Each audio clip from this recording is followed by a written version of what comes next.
அதிமுக என்கின்ற ஆலமரத்துக்கு அதனால் ஒரு சின்ன நஷ்டமும் கிடையாது, துன்பமும் கிடையாது. போய் தொலைகிறதுனால அம்மையார் செல்வி ஜெயலலிதா அவர்களால் சிஎம் ஆக்கப்பட்ட ஓபிஎஸ் அவர்கள் இன்னைக்கு பன்றிகளின் இயல்பு அது.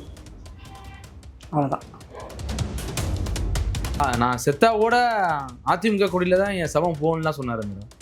அது ஒரு மலம் தின்னும் பன்றி, அவ்வளோதான். அது அதில் இதுக்கு மேலே அதில் எக்ஸ்பிளைன் பண்ணுறக்கு ஒன்றும் கிடையாது.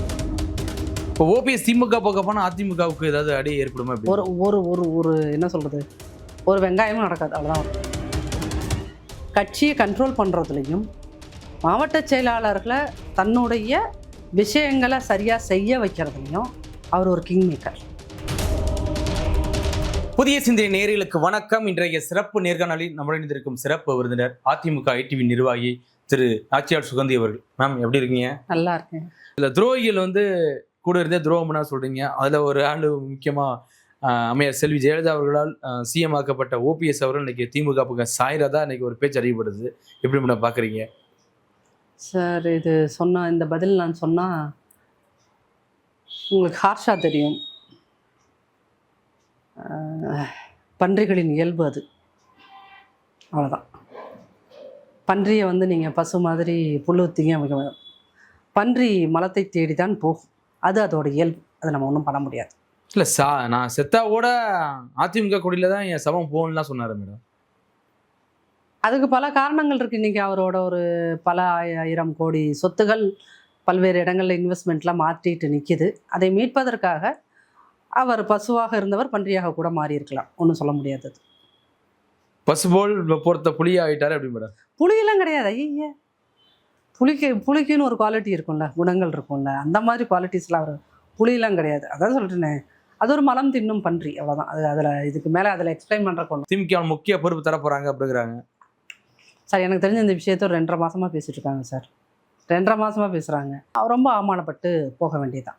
இப்போ ஓபிஎஸ் திமுக போக போனால் அதிமுகவுக்கு ஏதாவது அடி ஏற்படுமா? ஒரு ஒரு ஒரு ஒரு என்ன சொல்கிறது, ஒரு வெங்காயமும் நடக்காது, அவ்வளோதான். விடுங்க, ஒரு வெங்காயமும் நடக்காது.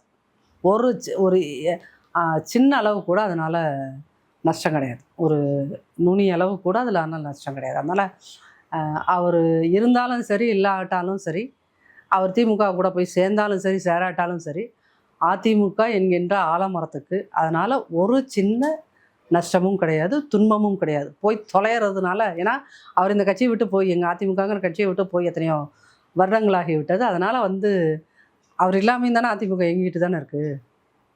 அதனால் இது ஒரு பெரிய இது கிடையாது. நீங்கள் சும்மா எங்கள் மாவட்ட செயலாளர்களை யாரையாவது கேட்டு பாருங்கள். அம்மா கூட வேலை செஞ்சது போது எப்படி இருந்தது, இன்னைக்கு இவரு கீழே வேலை செய்யும் போது எப்படி இருக்கிறது. இல்லை, கொஞ்சம் ஃப்ரீடம் கிடைக்கிது. ஃப்ரீடம்லாம் கிடையவே கிடையாது. அப்படி ஒரு பிம்பம். ஃப்ரீடம்லாம் ஒரு ஃப்ரீடம்லாம் அம்மா இருக்கும்போது பயம் வந்துருச்சு. அம்மாவுக்கு எந்த அளவுக்கு பயம் இருந்ததோ அந்த பயம் இல்லை இவர்கிட்ட ஃப்ரெண்ட்லியாக ட்ரீட் பண்ணுறாரு. ஆனால் கட்சியை கண்ட்ரோல் பண்ணுறதுலையும் மாவட்ட செயலாளர்களை தன்னுடைய விஷயங்களை சரியாக செய்ய வைக்கிறதுலையும் அவர் ஒரு கிங் மேக்கர். நீங்கள் எந்த மாவட்ட செயலாளர்கிட்டையும் போய் கேட்டு பாருங்கள், அண்ணா எப்படிங்கன்னு நீங்கள் கேட்டு பாருங்கள் யார்ட்டையாவது. எல்லாரும் இதை தான் சொல்லுவாங்க. சிலர் எங்களுடைய மாவட்ட செயலாளர் அண்ணன் விருகை ரவியெல்லாம் தான் சொல்லுவார், நான் அம்மா கிட்ட வேலை பார்த்தது கூட அப்போ கூட இவ்வளோ சிரமப்பட்டதில்லை, கஷ்டப்பட்டது கிடையாது. ஆனால் இவர்கிட்ட ஒரு சின்ன விஷயத்தில் கூட என்னால் தகவலாக மாற்றி சொல்ல முடியல. உடனே ஃப்ராக்ஷன் ஆஃப் செகண்ட் கண்டுபிடிச்சிட்றாரு. ஏன் அப்படின்னா அவர் கிரவுண்ட் லெவல்லேருந்து வர்றாரு. அதனால் எந்த இடத்துல எது எப்படி நடக்கும்ன்றது அவருக்கு கீனாக தெரியுது. அதனால் கரெக்டாக சொல்கிறாரு அப்படிம்பாங்க.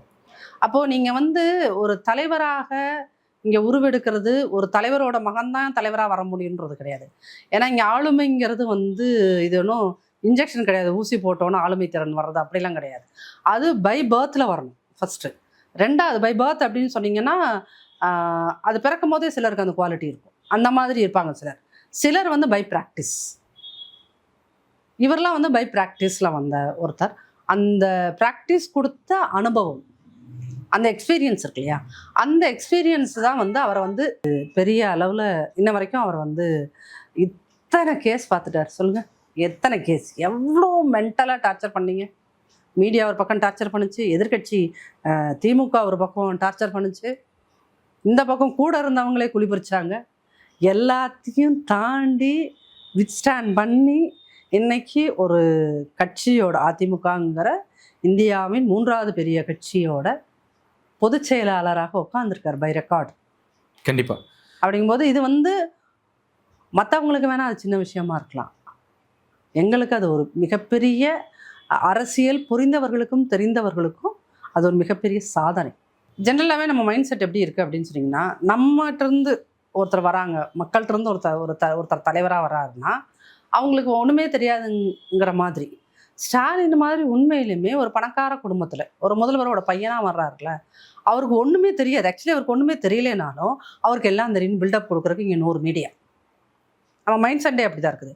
ஸோ அப்போ இத்தனை மீடியாக்களோட தவறான பிரச்சாரங்களை எல்லாம் மீறி இன்றைக்கி என்ன சொல்கிறாங்க, அதே மீடியா என்ன சொல்லுது அப்படின்னீங்கன்னா, வெறும் 0.5% கம்மியாக வச்சுருக்கிற ஒரு அம்மாவை அந்த பக்கம் தள்ளி விட்டார்ல, விலை போகாத ஒரு டிக்கெட் அந்த பக்கம் ஏற்றி விட்டாரு அப்படின்னு பேச வைக்கிறாங்கல்ல, பேச வச்சுட்டார்ல, அதுதான் சாதனை. அதான் அவர் செஞ்ச சாதனை. நீங்கள் வந்து அவருக்கு இது தெரியல அது தெரியல அப்படி இப்படி என்னென்னமோ சொன்னீங்க. அவரால் வந்து சர்வசாதாரணமாக ஒரு மீட்டிங்கில் கையில் எந்த பேப்பருமே இல்லாமல் ஒரு 2 hours கன்ஃபியூஸாக பேச முடியும், எல்லா டேட்டாவையும் வச்சு. சரிங்களா? இப்போ ரீசெண்டாக அந்த இந்தியா டுடே கான்க்ளேவில் கூட ஏதாவது கையில் பேப்பர் வச்சுருந்தாரு, பேசினார்ல, ஸ்டாலினால் பேச முடிஞ்சா? தப்பாக இங்கிலீஷ் பேசி அவமானப்பட்டுக்கிட்டாரு. அவங்க ஒரு கேள்வி கேட்டாங்க, இவர் ஒரு பதில் சொன்னார். இவர் நல்ல தமிழில் எந்த டேட்டாவும் கையில் இல்லாமல் உங்களுக்கு ஸ்பீச் கொடுத்தாரா இல்லையா? அப்போ நம்ம என்ன அப்படின்னீங்கன்னா, ஏன்னா அது வந்து அவர் நல்ல ஒரு நிர்வாகியாக 4 வருஷம் 4.25 வருஷம் ஆண்டதுனால எப்படி ஆட்சி செய்யணுங்கிற ஒரு விஷயம் அவருக்கு தெரிஞ்சதுனால அவருக்கு தெரியுது. ஏன்னா அவர் வந்து ஆர்கனைசேஷனல் பாலிடிக்ஸ், ஒரு கட்சியை கட்டமைக்கிற அந்த பாலிடிக்ஸ்லையும் ஹீஸ் அ கிங். வார்த்தைகளை இப்போ இந்த இவங்க வந்து என்னது, அதிமுக ஒரு வார்த்தை எப்படி யூஸ் பண்ணுது, இலவசங்கிறத விலை இல்லாததுன்னு யூஸ் பண்ணும். இவங்களும் திமுகவும் யூஸ் பண்ணுது எப்படி தெரியுமா, குடிகாரன் நீ சொல்லாத, அவனை என்ன சொல்லணும், மதுப்பிரியர்கள்னு சொல்கிறேன். இதுதான் இவங்களோட. அப்போது நீங்கள் ஒரு மொழியை கூட எப்படி கையாள வேண்டும், ஒரு பொருளை இலவசம்னு சொல்லாமல் அடுத்தவன் மனசு நோகாமல் அதை எப்படி கௌரவமாக நீ சொல்லணும் அப்படின்னு ஒன்று இருக்கு இல்லையா? ஸோ அந்த இடங்கள்ல எல்லாம் அவங்க வந்து உண்மையிலுமே அவங்க வந்து ஏன்னா நேச்சுரலாகவே சிவாஸ் ரைட்டர், அவங்க நல்ல எழுத்தாளர், நல்லா சிந்திக்கிறவங்கனால தான் எழுத முடியும். ஸோ அவங்க ஒரு எழுத்தாளர், ஒரு நல்ல பாடகி, ஒரு நல்ல டான்ஸர், அவங்களுக்கு அரசியல் நல்ல ஒரு பொலிட்டிஷியன். அதுக்கப்புறம் ஆமாம், அவங்க வந்து ஒரு மல்டி டேலண்டடாக ஒரு வெர்சடைலான ஒருத்தர்னு வச்சுக்கோங்க. அப்போ அவங்க சினிமாலேயும் பாடியிருக்காங்க, ஜென்ரலாகவும் அவங்க ஒரு பாட்டெல்லாம் ப்ராக்டிஸ் பண்ணுறக்கூடிய, பாட்டு கற்றுக்கிட்ட, பரதநாட்டியம் கற்றுக்கிட்ட, ஒரு டான்ஸ் எல்லாம் நல்லா தெரிஞ்ச ஒரு ஆளுமையாக இருக்கார். அப்படிங்கும்போது ஒரு ஒரு ஒரு கம்ப்ளீட் விமன் சொல்கிறத விட ஒரு கம்ப்ளீட் ஹியூமன் பீயிங்காக அவங்க இருந்தாங்க. ஒரு நல்ல அரசியல்வாதியாகவும் இருந்தார், ஒரு நல்ல தலைவியாகவும் இருந்தார், ஒரு நல்ல ஹியூமன் பீயிங்காகவும் இருந்தார். இன்னைக்கு அந்த அம்மாங்கிற வார்த்தையை ரீப்ளேஸ் பண்ணுறதுக்கு தான் நீங்கள் அப்பான்னு ஒன்று பேசி எல்லாரும் நீ அப்பா அப்பான்னு கூப்பிடுறாங்கன்னு சொன்னீங்க. பட் அது ஒர்க் அவுட் ஆகலை, ட்ரோல் ஆகுது. அது ஏன்னா அது அப்பான்னு கூப்பிட்டா அது அர்த்தமே வேற மாதிரி மாறுதுன்னெலாம் கமெண்ட்ஸ் வந்ததுக்கப்புறம் அதை நிறுத்திட்டாங்க. பட் ஏன்னா இந்த அம்மான்னு நம்ம எல்லாத்தையுமே அம்மான்னு சொல்லிடுறோம்மா, நம்ம அதை உள்ளுக்குள்ளே ஃபீல் பண்ணினா தான் சொல்ல முடியும். கண்டிப்பாக நம்ம அம்மாங்கிறது வெறும் மரியாதை நிமித்தமாக மட்டும் நம்ம மற்றவங்க தள்ளுங்கம்மா இப்போ பஸ்லேயே போகிறோம் தள்ளி உட்காருங்கம்மான்னு சொல்கிறது வந்து அது மரியாதை நிமித்தமாக மட்டும் சொல்கிறது கிடையாது. அந்த வார்த்தைக்கு பின்னாடி வந்து என்னன்னீங்கன்னா மரியாதையும் அதோடு சேர்ந்து ஒரு அன்பு இருக்கிறவங்களால தான் நம்ம வந்து அம்மான்னு சொல்ல முடியும். இன்றைக்குமே நீங்கள் போய் கிராமங்கள்லையோ இல்லை ஒரு சின்ன டவுன்ஸ்லேயோ கேட்கும் போது யாருமே அம்மாவோட பேரை சொல்ல மாட்டாங்க. எதிர்கட்சிக்காரங்க கூட அம்மா பேரை சொல்ல மாட்டாங்க, அந்த அம்மா அப்படி தான் சொல்லுவாங்க. ஏன்னா அது அவங்க உருவாக்கி வச்ச ஒரு பிம்பம் கிடையாது, அவங்க உருவாக்கி வச்ச அன்பு. அதை நான் அப்படி தான் பார்க்குறேன். கண்டிப்பாக தொடர்ச்சியாக சந்திப்போம். மிக்க நன்றி மேம்.